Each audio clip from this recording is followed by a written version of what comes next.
पिकाला जेवढं लागत आहे, जेवढी आवश्यकता आहे, आपल्या जमिनीमध्ये जेवढं अवेलेबल आहे आणि वरून आपल्याला किती द्यायचं आहे याचा एक ताळेबंद किंवा एक गणित आपल्याला मांडायसाठी आणि मोजकेपणा आपल्या शेतीमध्ये निविष्ठांचा मोजकेपणा राखायसाठी आपल्याला हे माती परीक्षण करून घेणं अत्यंत आवश्यक आहे. मग आता या माती परीक्षणामध्ये काय काय होतं, तुम्ही तो नमुना काढला, मागे सांगितल्यानुसार व्ही आकाराचा खड्डा तयार केला तुम्ही 20 सेंटीमीटरचा. 20 सेंटीमीटर याच्यासाठी की आपल्या मुळाची पिकाची मुळं ही हंगामी पिकाची मुळं ही 20 सेंटीमीटरमध्येच वाढतात, त्याच्या खाली जात नाहीत. त्याच्यामुळे आपल्याला 20 सेंटीमीटर मधलीच माती घ्यायची आहे मागे सांगितल्यानुसार. ती माती घेऊन तुम्ही आमच्या सॉइल टेस्टिंग लॅबला चंद्रपूरला पाठवले असेल, तिथनं हा अहवाल प्राप्त झाला आहे. आता याच्यामध्ये सगळ्यात पहिल्यांदा तुम्हाला त्या जमिनीचा सामू म्हणजे पीएच, ही पीएच ची एक स्केल असते 1 ते 14. 7 हा त्याचा मध्य असतो आणि 7 पीएच जिथला ज्या जमिनीचा किंवा ज्या पाण्याचा असेल तो नॉर्मल पाणी असतो किंवा त्यातलं जे पीएच असतं एक स्केल असते, त्याच्यामध्ये 1 ते 14 असे आकडे दिलेले असतात आणि मध्ये 7. तर 7 ज्या जमिनीचा पीएच असतो ती म्हणजे काय म्हणतो तिला आपण, ना अल्कोहोलिक ना ऍसिडिकही नसते आणि अल्कलाइनही नसते, ती असते न्यूट्रल. आणि 7 पासनं म्हणजे 6.5 पासनं ते 8.5 पर्यंत ज्या जमिनीचा पीएच असतो अशा जमिनी सर्व पिकांसाठी उत्तम असतात. त्याचं कारण असं उत्तम असायचं की या 6.5 ते 7.5 या दरम्यानच्या पीएच असलेल्या जमिनीमध्ये जी मायक्रोबियल ऍक्टिव्हिटी असते, जी सूक्ष्मजीवांची सूक्ष्मजंतूंची जी ऍक्टिव्हिटी असते ती अत्यंत उत्तम प्रकारची असते. तद्वतच या जमिनीमध्ये 6.5 ते 7.5 या पीएच असलेल्या जमिनीमध्ये जे अन्नद्रव्य असतात ते एकमेकाचे संयोग पावण्याचं प्रमाण हे कमी असतात किंवा आपल्या पिकाला ते उपलब्ध होण्याचं प्रमाण अत्यंत चांगलं असतं. आणि म्हणून आपल्या जमिनीचा पीएच हा 6.5 ते 7.5 या दरम्यान ठेवणं अत्यंत आवश्यक असते. तर आपल्या जमिनीचा पीएच सुद्धा या माती परीक्षण याच्यामध्ये अहवालामध्ये आपल्याला टेस्ट करून मिळतो. आता ही एक माझ्याकडे आली आहे, भाऊजी रामजी पिपरे आहेत का, केरोडाचे तज्ञ अतुल गोने आहेत का, सोनापूर, बरं असो.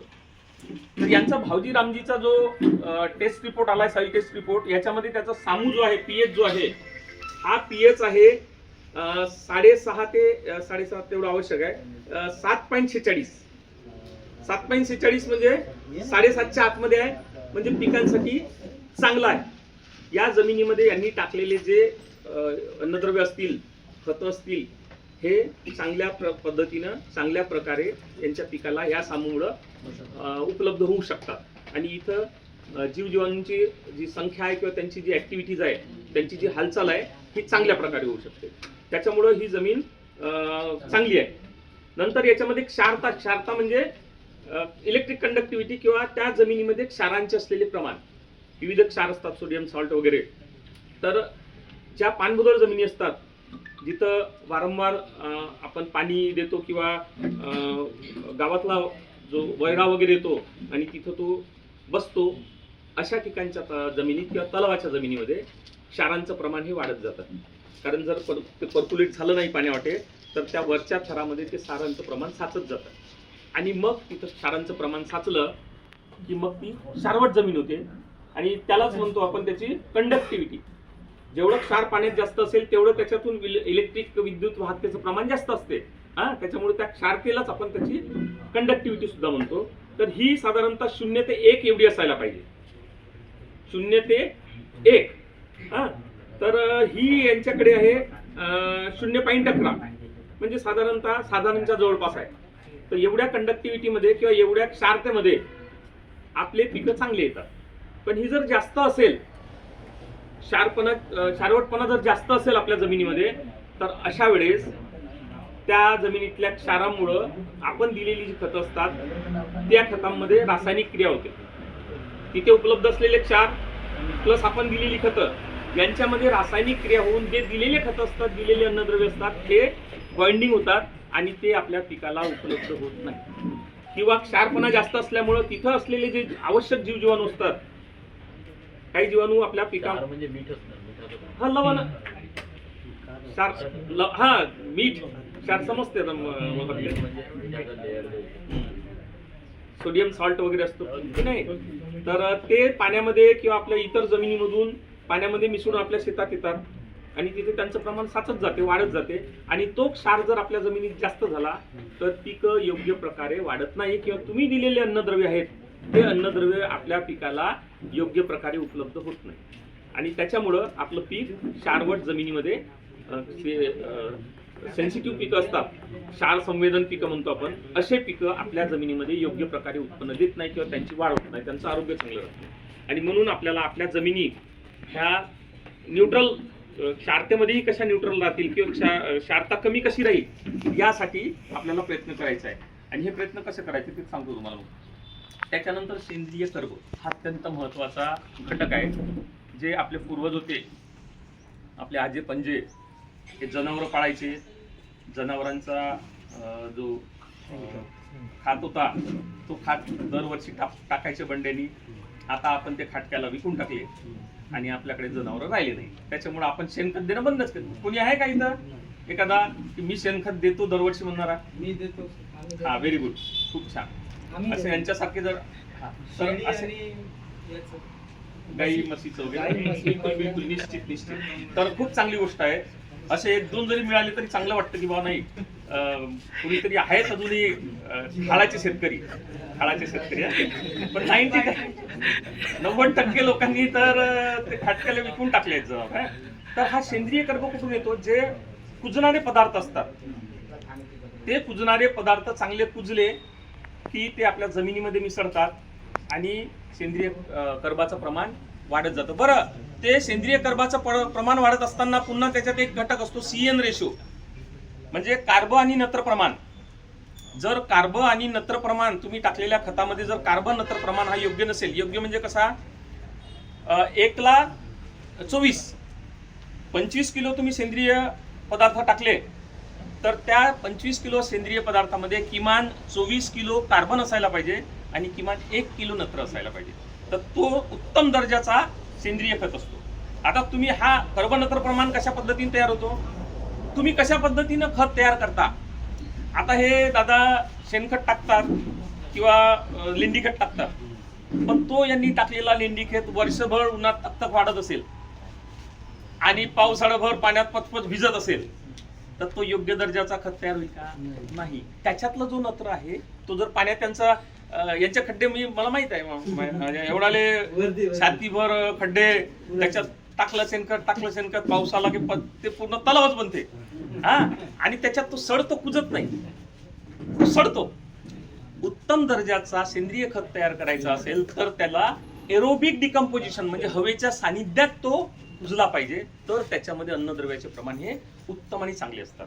आणि जो सडतो पाण्यात, त्याच्यातले जे अन्नद्रव्य आहेत ते पाण्यामध्ये त्याचा हे होते, एक्स्ट्रॅक्ट निघतो आणि ते जमिनीमध्ये पर्क्युलेट होतात. तुमच्या खतात काहीच राहत नाही, ती मातीच राहते, आहे की नाही? म्हणून तो जो कर्ब नत्र प्रमाण आहे, हा प्रमाण कायम टिकवायसाठी तुम्हाला सेंद्रिय खतं किंवा जे तुमचे गाव खतं असतात ते योग्य त्या पद्धतीनेच तयार करायचे असतात. योग्य ती पद्धत कशी हे सांगतो, याचं पहिले वाचन करू. नंतर हे झालं सेंद्रिय कर्ब, कंडक्टिव्हिटी आणि सामू याची माहिती आपल्याला याच्यातून मिळाली. मग ती जास्त आहे की कमी आहे? जास्त असेल तर आपल्याला कमी करायचे कसे, त्याचं सुद्धा आपल्याला उपाययोजन करावं लागेल. पुढचं अन्नद्रव्याचं प्रमाण. मुख्य अन्नद्रव्य असतात आपल्या पिकाला लागणारे मुख्य अन्नद्रव्य असतात 3.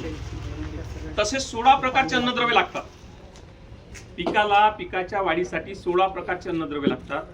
त्याच्यातले मुख्य अधिक प्रमाणात लागणारे अन्नद्रव्य असतात ते 3: नत्र, स्फुरद आणि पालाश. आपण या तिघांचाच विचार करतो, बाकीच्यांचा विचार करत नाही, आहे की नाही? बाकीचे सूक्ष्म मूलद्रव्य वगैरे एखादाच जर सुज्ञ असेल, ज्याला माहिती असेल तोच देतो, पण बाकी युरियासाठी आपण झगडा भांडण करतोच. बोरान असतं, लोह असतं, झिंक असतो, कॉपर असतो. यांची सुद्धा आपल्या पिकाला खूप कमी प्रमाणात पण गरज असते. याची गरज कशासाठी असते ते पण सांगतो मी. तर याच्यामध्ये नॉर्मली आपल्या शेतामध्ये नैसर्गिकता याचं प्रमाण 280 ते 420 राहायला पाहिजे. आता बघा हा ही तफावत, 280 ते 420 किलो प्रति हेक्टर एवढं नत्र नैसर्गिकरित्या आपल्या जमिनीमध्ये उपलब्ध असायला पाहिजे. यांच्या जमिनीमध्ये किती आहे? फक्त 62 किलो. आता हा किती तफावत झाली? तर हे कशामुळं? कारण आपण त्या जमिनीमध्ये सेंद्रिय पदार्थ टाकले नाही. त्यांनी कमीत कमी यांच्या 8-10 वर्षात तिथं सेंद्रिय पदार्थ टाकलेच नसेल आणि रासायनिकवरच त्यांचं चालू आहे. त्याच्यामुळं तिथं सेंद्रिय पदार्थामध्ये जे ते कुजतं आणि त्याच्यात असलेलं नत्र जे असते हे हळूहळू पिकाला उपलब्ध होतं. मागच्या वर्षी टाकलेलं सेंद्रिय खत असेल तो यावर्षी सुद्धा नत्र पुरवत असतो, पण आपण ते बंद केलंय. त्याच्यामुळं तिथं नत्राचं प्रमाण हे नगण्य झालंय, फक्त 62 किलो प्रति हेक्टर. आणि ही अत्यंत गंभीर बाब आहे. पुढचं आहे स्फुरद. नत्र आवश्यक आहे, मुख्य अन्न घटक. दुसरा स्फुरद. तर स्फुरद मध्ये यांच्या प्रति हेक्टरी 21 किलो पर्यंत आवश्यक आहे, पण यांच्या शेतीमध्ये 2 किलो. नैसर्गिकरित्या आपल्या जमिनीमध्ये तो साधारणतः 20 ते 21 किलो असायला पाहिजे 2.5 एकराला, आणि तो आहे इथं फक्त 2 किलो. म्हणजे यांना हे वरून देणं अत्यंत आवश्यक आहे. दुसरा आहे पालाश. पालाशमध्ये ते 150 किलो किमान असायला पाहिजे, तर ते भरपूर आहे. 369 आहे, पण ते पालाश जे 369 आहे हे अनअवेलेबल फार्म मध्ये आहे. म्हणजे ते उपलब्धच होऊ शकत नाही. म्हणजे आहे सगळं हँडीमध्ये सगळंच आहे, पण ते खाता येत नाही अशा पद्धतीमध्ये आहे. तर याला सुद्धा अवेलेबल कसं करायचं ते मी सांगतो. आता ह्या तुमच्या त्यांनी दिलेल्या प्रमाणावरून तुम्हाला कुठल्या पिकाला खताच्या माध्यमातून किती द्यायचं आहे याचा सुद्धा इथं शिफारस केलेली असते. आता ही शिफारस यांनी यानुसार काय म्हटलं आहे की तुम्हाला भात पीक घ्यायचं आहे, तर भात पिकासाठी नत्र त्यांनी 2.5 एकराला 150 किलो सांगितलं आहे. कारण नत्राचं प्रमाण खूप कमी आहे. विद्यापीठाची शिफारस काय म्हणते? सर्वसाधारणतः 100-50-50 म्हणजे 100 किलो नत्र भाताला पाहिजे, 50 किलो स्फुरद पाहिजे आणि 50 किलो पालास पाहिजे. पण केव्हा?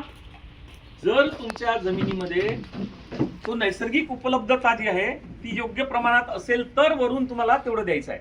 पण इथं नॅचरली जो अवेलेबल नायट्रोजन आहे हा खूप कमी आहे, आणि त्याच्यामुळं विद्यापीठाच्या शिफारसीत मात्रेच्या 1.5 पट इथं रिकमेंडेशन केलेलं आहे. मग हा घाटात नाही का सौदा?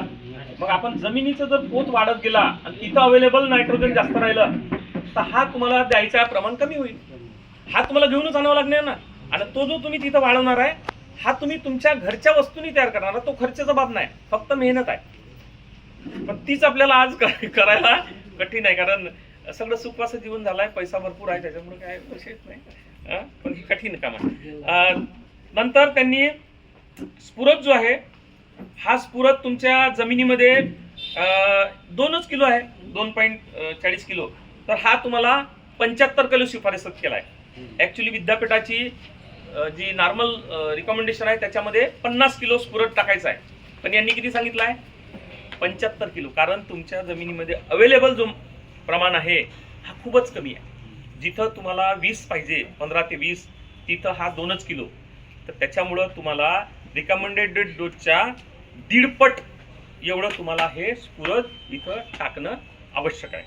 नंतर पालाशांनी 25 किलो सांगितलं आहे, कारण पालाश 369 किलो तुमच्या जमिनीमध्ये उपलब्ध आहे. म्हणजे पालाशचं जे प्रमाण आहे हे भरपूर, कारण पालाश हा सॉल्ट म्हणजे तुमच्या जी माती आहे, ज्या दगडातून खडकातून ती माती तयार झालेली आहे त्याच्यातनंच नॅचरली पालाशचं प्रमाण हे क्षार असतात, ते सॉइल बॉर्न क्षार, त्याच्यातनं ती पालाश उपलब्ध होत असते. पण हे इतर तुम्ही जे खतं देता त्या खतांची संयोग पावतात किंवा त्याच्याशी त्यांचं केमिकल रिॲक्शन होऊन ते नॉन अवेलेबल फॉर्ममध्ये जातात, आणि मग त्यांना अवेलेबल फॉर्ममध्ये आणण्यासाठी जे सूक्ष्मजीव असतात या सूक्ष्मजीवांची संख्या आपल्याला शेतामध्ये वाढवायची असते.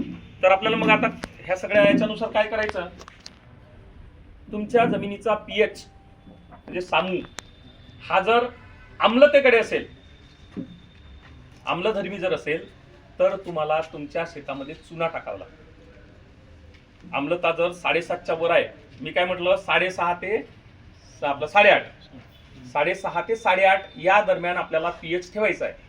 मग समजा एखाद्याचा पीएच जर या रिपोर्टनुसार 8-9 जर दाखवलं असेल, तर ते तुमची क्षारतेकडे वळत चालली. आणि ज्या जमिनीचा पीएच समजा 4-5 दाखवला असेल, तर ती तुमची आम्लतेकडे चालली आहे ना, ऍसिडिक होत चालली.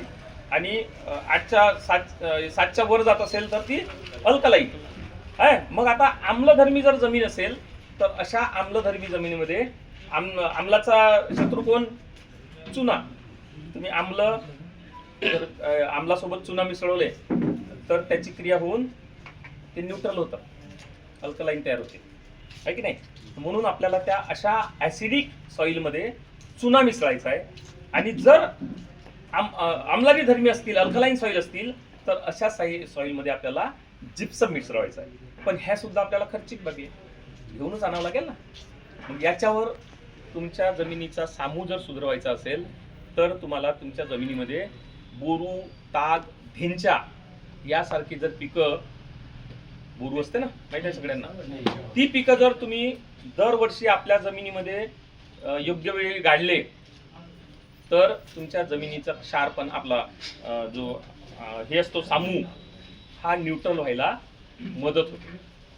त्याच्यामुळं जमिनीमध्ये बोरू, ताग, धेंचा आणि जे काही सेंद्रिय पदार्थ असतील, हे पदार्थ सदैव किंवा नियमित शेतात जाणं अत्यंत आवश्यक आहे. त्याच्यामुळे तुमच्या जमिनीचं पोत सुधारतो आणि क्षारता सोबतच हा पीएच ज्याला सामू म्हणतो हे कमी व्हायला किंवा न्यूट्रल व्हायला मदत होते.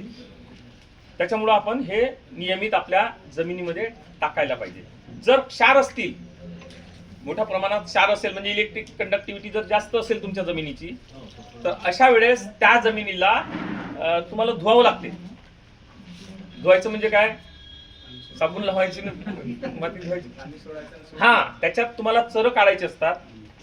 चरं काढून आणि त्याच्यासाठी काय करावं लागतो, तो तुमच्या ज्या उपजाऊ जमिनीच्या खालचा जो थर आहे तो कॉम्पॅक्ट झालेला असतो. तिथं एक लेअर, जो आपला मूळ जिथं वाढतात त्याच्या खाली एक लेअर असते आणि त्या लेअरचं जे एक छोटंसं पतलं लेअर असते ते कॉम्पॅक्ट झालेलं असते.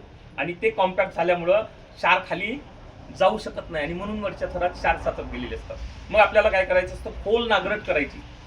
खोल नांगरट करून मध्ये जो आलेला लेअर आहे आपल्या उपजाऊ जमिनीच्या आणि खाली पर्क्युलेट व्हायच्या मध्ये जो एक पातळ लेअर तयार झालेला आहे, त्या थराला आपल्याला खोल नांगरटी करून, 2 फारी नांगरटीने नांगरटी करून त्याला, त्या लेअरला पहिल्यांदा आपल्याला ब्रेक करावा लागतो.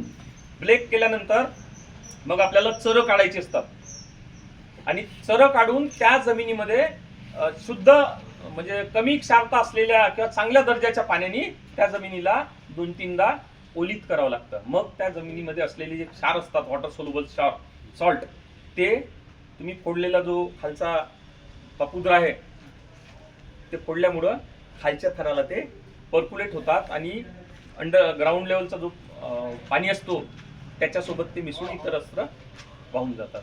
अशा प्रकारे आपल्याला आपल्या जमिनीची क्षारता सुद्धा कमी करता येते. आता तिसरा घटक आहे सेंद्रिय कर्ब. मग आता जनावरं तर नाहीच राहिली, आता एखाद्या दादाकडे आहेत, ढोरं आपण विकून टाकलो, मग दुसरा पर्याय काय? तर दुसरा पर्याय आपल्या शेतामध्ये निघणारा जो काडीकचरा, मी बरेचदा बघतोय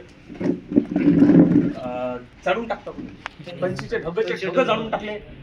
काय मूर्ख, जनावरांना तर नाही, जनावर तर नाही जिवंत, मग का करू? अरे बाबा, याचा सदुपयोग कर. सदुपयोग कसं करायचं आपल्याला? ती तुमच्या शेतात असलेली वेस्ट जाणारी तणीस असेल किंवा कुठलाही पिकाचा हे असेल दुय्यम प्रोडक्ट जो आपण विकू शकत नाही किंवा जनावरांना देऊ शकत नाही, त्याला आपल्याला योग्य पद्धतीनं कंपोस्ट करायचं आहे.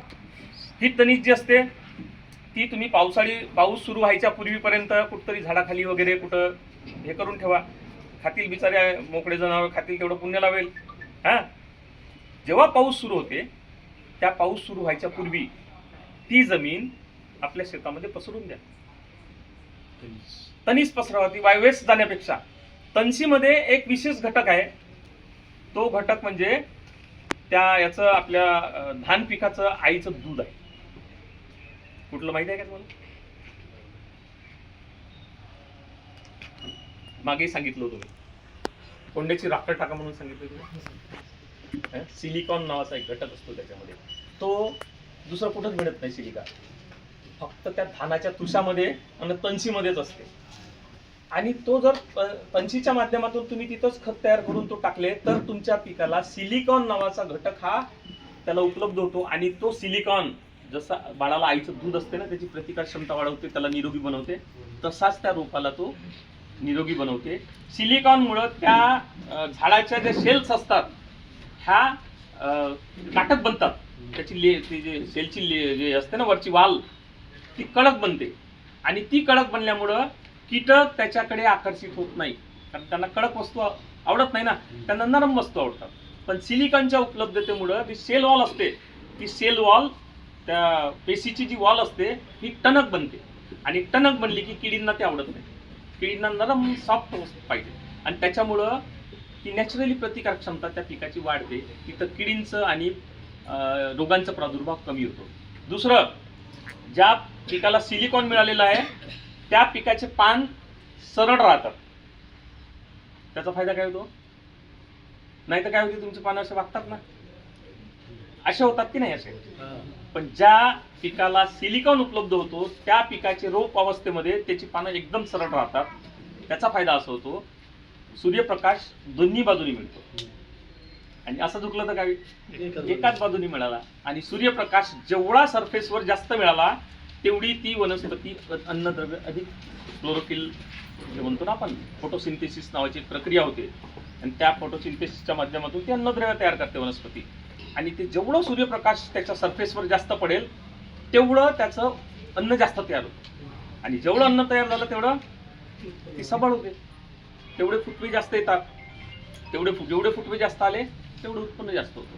त्याच्यामुळं हे जे मायक्रोन्यूट्रंट्स मी तुम्हाला सांगितलं हे सुद्धा आपल्या पिकाला उपलब्ध होणं अत्यंत आवश्यक आहे. तर हे तुम्हाला काय करायचं आहे, आता यांनी रिकमेंडेड केलेली जी खतं आहेत याच्यामध्ये तुम्ही काय करता, ते DAP 20-20-0-13 याच्या मागे लागतात. हे न करता योग्य खताचं संयोजन आणि कमी खर्चाचं तुम्ही एक तुलना करून बघा. मिश्र खतं जी असतात ना 18-18-10 हे काय असतात, ते दुसरं तिसरं काहीच नाही, फक्त एखाद्या कंपनीवाल्यांनी युरिया, सिंगल सुपर फॉस्फेट आणि म्युरेट ऑफ पोटॅश हे आपल्या फॅक्टरीमध्ये असं मिसळवले आणि ते तुम्हाला दिले. त्याला आपण मिश्र खतं म्हणून मस्तपैकी घेतो. ते तुम्ही घरी पण तयार करू शकता. आणि एक बॅग 1450 रुपयाची आहे. कशाची? 18-10ची. नाही 22चे जर कोणी विकत असेल सांगा मला, त्याचं उद्या आजच सस्पेंड करतो, माझ्याच काम आहे. 20-0-13 ती नाही तयार होत, ती DAP सारखी आहे. ते संयुक्त म्हणजे काय म्हणतो त्याला, ते संयुक्त खत आहे. हा, कॉम्प्लेक्स फर्टिलायझर आहे. हे जे तुम्ही मिश्र खत घेता 18-18-10 कृषीदेव वगैरे, कृषीधन वगैरे, हे तुम्ही स्वतः घरी तयार करू शकता. निव्वळ तुम्ही ते त्यांनी मिश्रण करून थैलीमध्ये शिवून घ्यायसाठी तुम्ही प्रति बॅग 400 रुपये 500 रुपये जास्त देताय. हेच आपण काय करायचं, युरिया, सिंगल सुपर फॉस्फेट आणि म्युरेट ऑफ पोटॅश ही 3 खतं जेवढा आपला प्रमाण लागत आहे, जेवढं ते इथं रिकमेंडेशन जेवढं दिलेलं आहे ना. आता युरियामध्ये किती 46% नत्र असतो, सिंगल सुपर फॉस्फेटमध्ये 16% स्फुरद असते, हा, आणि याच्यामध्ये म्युरेट ऑफ पोटॅशमध्ये 60% पॉलाश असतो. हा, त्याच्यानुसार आपल्याला किती टक्क्याचं तयार करायचं आहे त्याचं कॅल्क्युलेशन आपल्याला करता येते. मला बोलवा, मी येतो, मी तुम्हाला गणित काढून देतो. इथं गणित सांगत राहत नाही. हा, आणि ते जर तुम्ही केले तर प्रति बॅग साधारणतः 400 रुपये आपण वाचवू शकतो. पण आपल्याला तेही करायची आवड राहील नाही, कारण सुपवास आणि आहे ना, पैसा आहे, कोण करेल, कोण आणेल, कोण मिक्स करायला, तर ते राहिलंच नाही. पण हे काळाची गरज आहे, कारण खर्च जेवढं तुम्ही कमी कराल तेवढं तुमचं नक्त उत्पन्न किंवा त्याला म्हणतो काय आपण नक्त उत्पन्न म्हणजे काय म्हणून निव्वळ नफा हा वाढवायचा जर असेल तर मला खर्च कमी करावा लागेल. आता राहिले सूक्ष्म मूलद्रव्याच्या बाबतीत. हे झाले 3 घटक आणि ते तुम्हाला आता हे याचं नियोजन कसं करायचं आहे यांनी सर वेळू काय आता यांनी सांगितलं की तुम्हाला एवढे अवेलेबल करून द्यायचे आहे. तर ते निवड रासायनिक खतामधूनच करायचे आहे का? नाही, रासायनिक खते ही आपल्या पिकाची अन्न नाहीत. हे सलाईन आहेत. सलाईन कोणाला देतो आपण? बिमार माणसाला. बिमार माणूस असेल ना, कमजोर, त्याला चालणं नाही, चक्कर बिक्कर येते, मग अशाला सलाईन देतो आपण. आपण काय केलं? चांगल्यालाच सलाईन द्यायला चालू करून दिलं. आपल्या पिकांचे जे नैसर्गिक अन्न आहेत ती सेंद्रिय पदार्थच आहे. मग रासायनिक खत केव्हा लागत होता?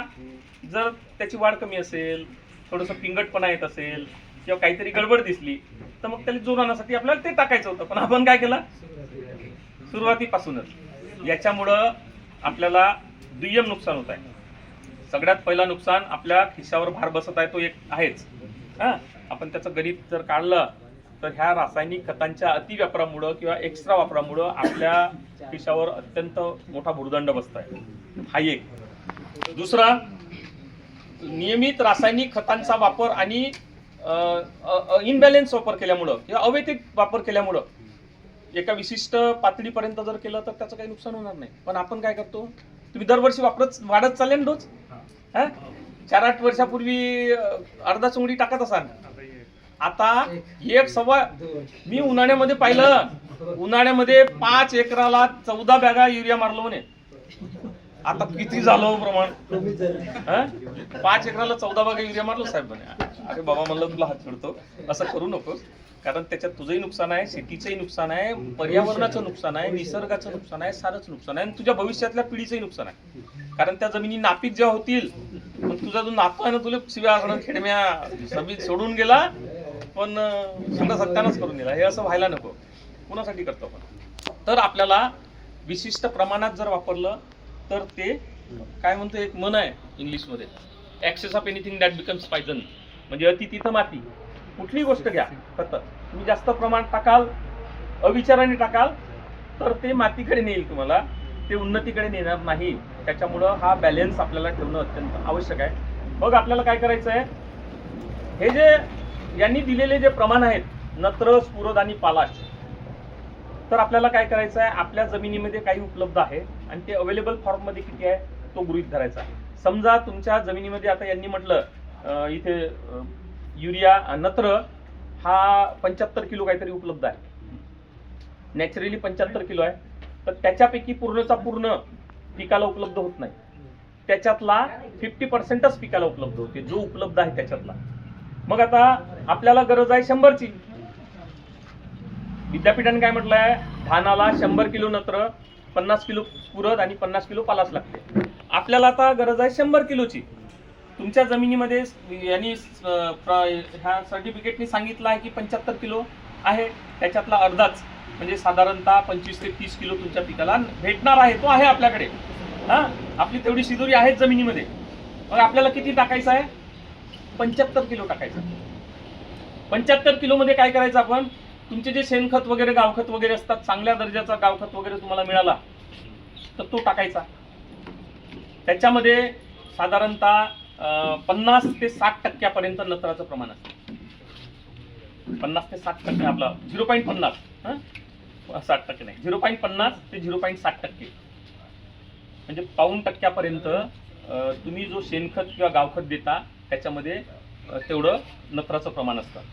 मग आता तुम्ही समजा 2.5 एकरामध्ये 5000 किलो दिले, 5000 किलो किंवा 2000 किलो तुमच्याकडे जसं उपलब्ध आहे त्याच्यानुसार 2000 किलो दिले, तर 2000 किलो मध्ये किती आपल्याला 0.50 नुसार किती होईल? 2000 किलोला 10 किलो, साधारणतः 10 किलो त्या तुम्ही दिलेल्या शेणखतातून नत्र, फक्त नत्राची बोलतो, बाकी अन्नद्रव्य आहेत त्याच्यामध्ये, नत्राच्या बाबतीत सांगतो मी, 10 किलो त्याच्यातून मिळाला पहिले किती होता तुमच्या जमिनीत? 25 किलो होता, जास्त पण भेटणार 25च आहे. तो 25 होता, 25ची व्यवस्था झाली होती. मग या खतातून आपण 10 किलोची व्यवस्था केली, किती झाला? 35 झाला. मग तुम्ही एखादा हिरवडीचं खत त्याच्यात गाडले, जसं बोरू गाडले, तर बोरूमध्ये 1.53 म्हणजे 1.5% समजा, बोरूमध्ये 1.5% नत्र असतो. तर तो नत्र बोरू तुम्ही जर गाडले तिथं हेक्टरमध्ये जर पेरणी केली तर साधारणतः 2,500 ते 2,000 ते 2,500 किलो पाला तिथं उपलब्ध होतो. आता त्याच्या 1.5% जर म्हटलं, 2,000 किलो पकडला आपण, तर 1.5% म्हटलं तर किती होईल? 24 किलो आहे ना. 24 ते 25 किलो त्या बोरूतून मिळाला. आता झालं किती? मागचा होता 35, हा 24 किलो झाला. दुसरं काय करायचं आपल्याला? तुमच्या शेतामध्ये एक जैविक खत असतात, ऐकले कधी? रायझोबियम, ॲजिटोबॅक्टर, पीएसबी, केएसबी या नावाचे खत कधी ऐकले का? नाही ऐकले अजून? अरे ऐकले, पण तुम्ही कुंडडी फुंकले सोनारे, हे आमचे लोक किती फुंकत राहतात तुमच्या कानात, इकडून तिकडे गेले वारे आहे ना. ऐकले आणि मी कितीतरी वेळ सांगितलेलं आहे. ते जीवाणू खत असतात, जैविक खत असतात. धानाच्या बाबतीत एक रायझोबियम नावाचं खत हे असते, जीवाणू. तर आपल्याला ते 10 किलोला 250 ग्राम एवढं लावायचं असतं. आणि तो एक साधारण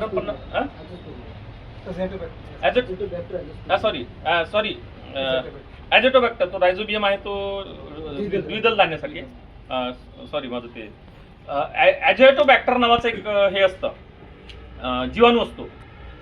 तो काळ्या रंगाचा एक पावडर येतो, तो 250 ग्राम तुम्हाला 10 किलो बियाण्याला पेरणीच्या वेळेस लावायचा आहे.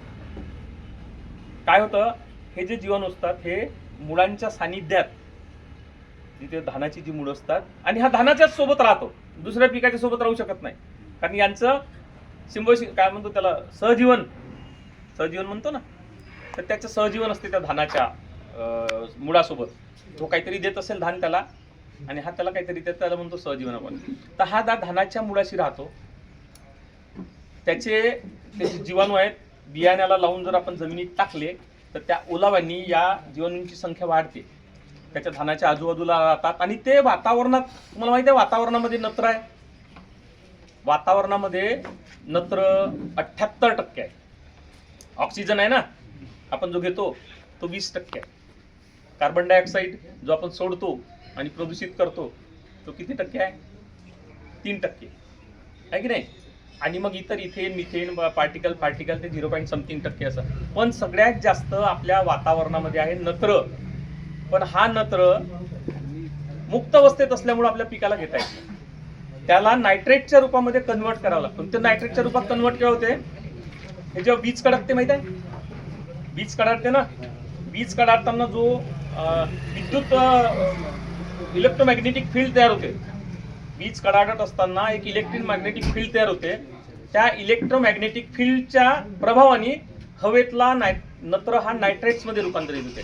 म्हणून तुम्हाला माहित आहे का, पूर्वीच्या काळी म्हणत होते की आभाळ गरजला तर डुंबर फुटतात, माहिती आहे त्याचं सायंटिफिक, डुंबर साथे निघतात आभाळ गरजलं की. त्याचं कारण काय होतं माहिती आहे? त्याचं कारण हे होतं की आभाळ गरजल्यामुळे जो इलेक्ट्रोमॅग्नेटिक फील्ड तयार झाला त्याच्यानी हवेतला नत्र हा नायट्रेट्स मध्ये कन्वर्ट होऊन पाण्यात विरघळून तो त्याला मिळाला. जसं त्यांना नत्र मिळालं ते ऍक्टिव्ह होतं, आणि म्हणून आभाळ गरजलं की तर ते नैसर्गिकरित्या. पण हे जे जीवाणू आहेत रायझोबियम नावाचे, आपलं सॉरी ॲजिटोबॅक्टर नावाचे, हे ॲजिटोबॅक्टर नावाचे जीवाणू त्या मुळांच्या जवळ राहून हवेत जो नत्र आहे त्या नत्रांना शोषून घेतात. शोषून घेऊन त्याच्यावर प्रक्रिया करतात आणि त्याला नायट्रेट्स मध्ये रूपांतरित करतात. आणि तो नत्र नैसर्गिकरित्या 5 पैसे न घेता, तुम्हाला काय फक्त त्याचे 50 रुपये लागले, बाकी काही न घेता हवेतला नत्र खिचून जमिनीमध्ये मुळाजवळ सोडतात. आणि तो किती असते प्रमाण हेक्टरी, जर त्यांची योग्य संख्या जर असेल तुमच्या पिकामध्ये, तर आपल्या जमिनीमध्ये, तर 2.5 एकराला 25 ते 50 किलो एवढं नत्र नैसर्गिकरित्या फुकतात तुमच्या पिकाला उपलब्ध करून. आता मगाची किती झाला होता आपला खत? गणित तुमची विसरून जाता, 60 किलो झाला होता.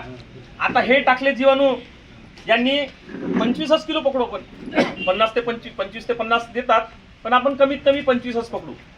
60 आणि 25 किती झाले? 85 किलो. हा तर तुम्हाला फुकटातच भेटत आहे 85 किलो. नंतर लागत किती आहे आता? 15 किलो लागत आहे. मग त्याच्यासाठी 15 बॅगा टाकायची गरज आहे का?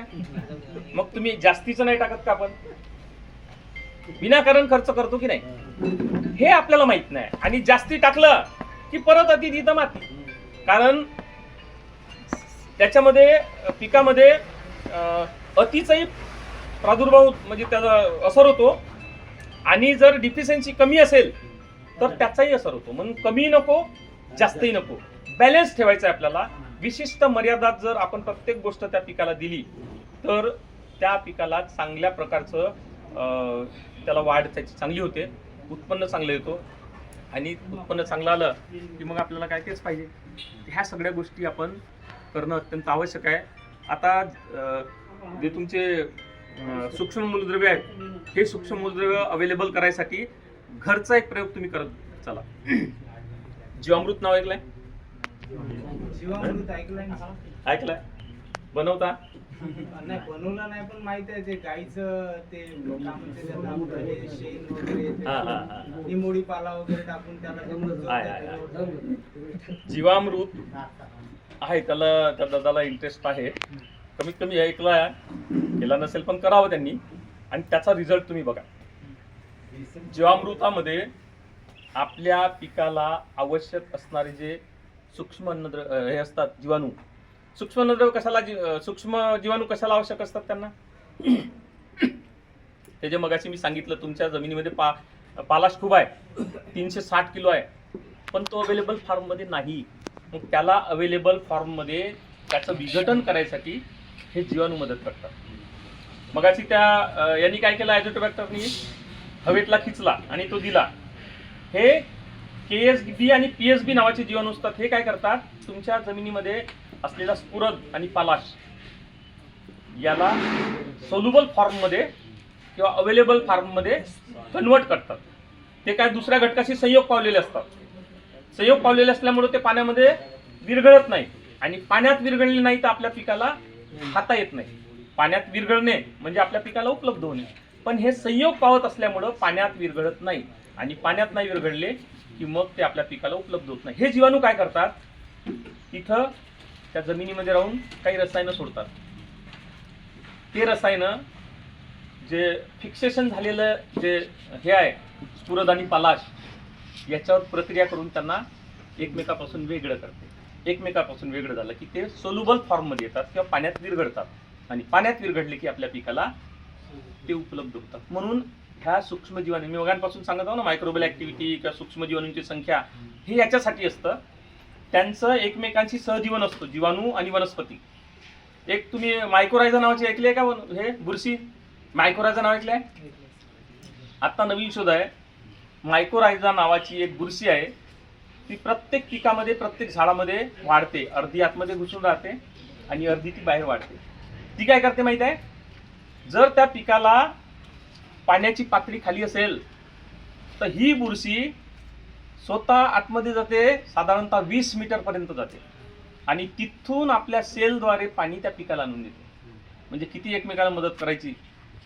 तर ही जर याची संख्या जर वाढली मायकोरायझाची, तर खालच्या थरातनं अन्नद्रव्य आणि पाणी ती बुरशीच त्या झाडाला उपलब्ध करून देते. आणि आणखी एक नवीन असं संशोधन आहे की झाडांमध्ये सुद्धा हे होतं संवाद. आणि हे जे मायकोरायझा बुरशी आहे ना, ही मायकोरायझा बुरशी ही एकमेकांचं यांचं टेलिफोन आहे म्हणतात. आता याच्यावर अजून चालू आहे संशोधन. तर त्या एकमेक वनस्पती ह्या मायकोरायझाच्या माध्यमातून संदेश पाठवतात, असं म्हणजे संशोधन आहे. तर म्हणजे बघा, त्यांच्या वनस्पतीच्या दुनियेतही किती आपण त्यांना समजू शकत नाही.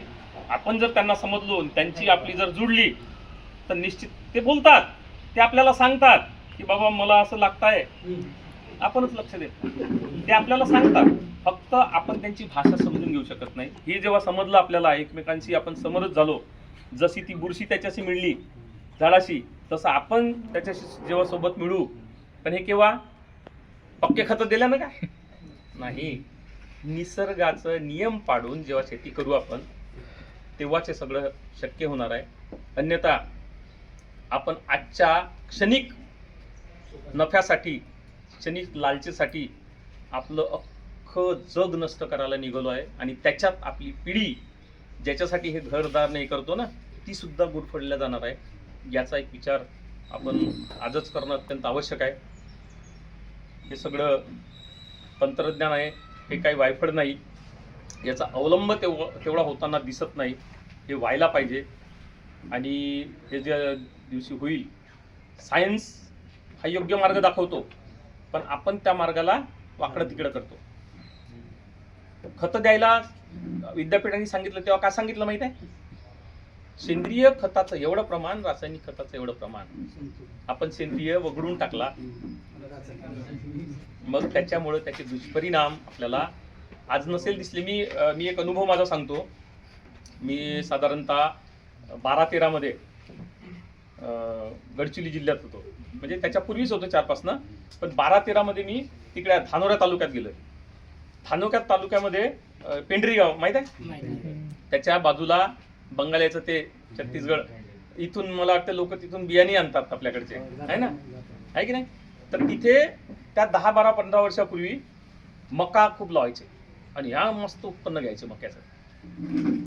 आज मी मागच्या वर्षी गेलो, एक बंगाली साहब बोले हमारा कितना खाद डालते मका पे, आता ही नाही.